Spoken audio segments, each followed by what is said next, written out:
think the most important thing to do is get the right styling and furniture and colours for your target market. Hey guys, it's Beck Trott. I'm here to talk to Jackie from Pretty on the Inside. Jackie's an interior designer, renovating expert. Let's go meet her. Hey Jackie, thanks so much for chatting with us today. Tell us about Pretty on the Inside and how you got into interior design and renovating. Well, thanks for having me. Well, look, my story goes back to a whole other career actually. I used to be a makeup artist. From my makeup artist days, I went into beauty therapy and ended up in a corporate career managing a day spa. I decided at 35, yes, 35, I would leave my job that I was in for 10 years and I went and studied interior design. After I finished my studies, I got my first job and it was actually a renovating for profit job.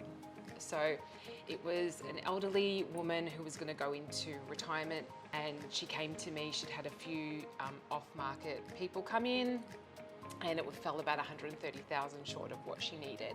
So she wanted to invest some money. She wanted interior design to come in and have a look at the property and see if there was anything that we could do to make improvements. So I did, fresh out of school, walked into this house and went, I could do this. I can do this. So she spent $12,000. We went to auction and she ended up getting $718,000, which was $18,000 over what she needed. And she was wrapped, and from there the word got around really quickly. I've been doing this for nearly 8 years and yeah, referrals keep coming. So yeah. That's amazing. What are your top 3 tips for homeowners that are looking to highlight their home's best features when they're preparing for sale? Do your research. Real estate, even if it's into an investor, is all about emotion. You need to get your buyers emotionally invested so they want to live there, they see themselves living there and they connect with the property. That's how you get the best price. That's how you get the right buyer in, and that's how you get them fighting for it. And let's face it, we all want that. So how I would do that is I would go on realestate.com. I would search sold properties in my suburb with the same amount of bedrooms and bathrooms if possible, and I would start to see the properties that are selling at the highest level. What do they have that my property doesn't have, and how can I get that? And sometimes it's just about a feel, and sometimes it's actually making changes so that you can get your right buyer. The second part of that would be speak to your agents. Yes. Pick their brain, get them to tell you who is going to buy your house because they know, and then use that to create something. And look, I'm an interior designer, so I'm always going to advocate for property styling. I think that it makes a big difference, and that's what we do as stylists. Number 2, I'll keep it at 3.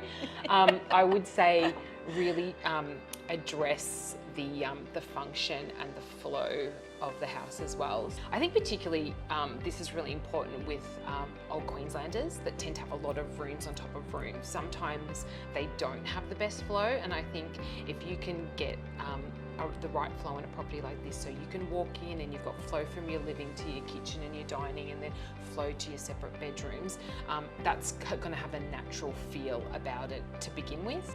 Do what you can to get the right feel for your space, and that again is tapping into that emotion. So soft furnishings will make a big difference, making a property feel light and bright and airy, and that it's got a lot of extra space. Even if it's small, it can feel like it's spacious. And I think you can do that with really simple and not expensive things like changing out your curtains or your drapery. If you've got really dark, heavy curtains, it's going to feel different if you have linen or white. And you know, the same again, you could do some mood lighting, and it doesn't mean having to get an electrician in and change all your lighting. It could be just adding some lamps here and there, or adding some candles in the bedroom. Are there any design elements that could potentially turn off potential buyers and should be avoided during the prep time? I think definitely a lot of clutter. I think I would remove a lot of personal items as well. You want them to be able to imagine themselves in that property. So, you know, all those personal photos, I think if you replace those kind of things with some beautiful artwork that can highlight, you know, the style of the house, I think that's going to work for you. Are there any trends or techniques with colours or furniture styles that you've found have been really effective in recent years? Look, I would have to actually say no to that question. Yeah. Reason being is I think the most important thing to do is get the right styling and furniture and colours for your target market. You know what, if you've got an industrial warehouse, Hampton style is not going to work. You need to use that furniture and styling and all those elements to highlight the best features of the property. So that's really important to work with what you've got. Thank you so much, Jackie. That's been really great advice. If you have any questions directly for Jackie, if you're interested in renovating, we'll put all of her links in the description below. Follow her on Instagram at Pretty on the Inside or View on Wiseman, and you can see all of the projects that they've done. Thank you so much, Jackie. Thank you so much for having me.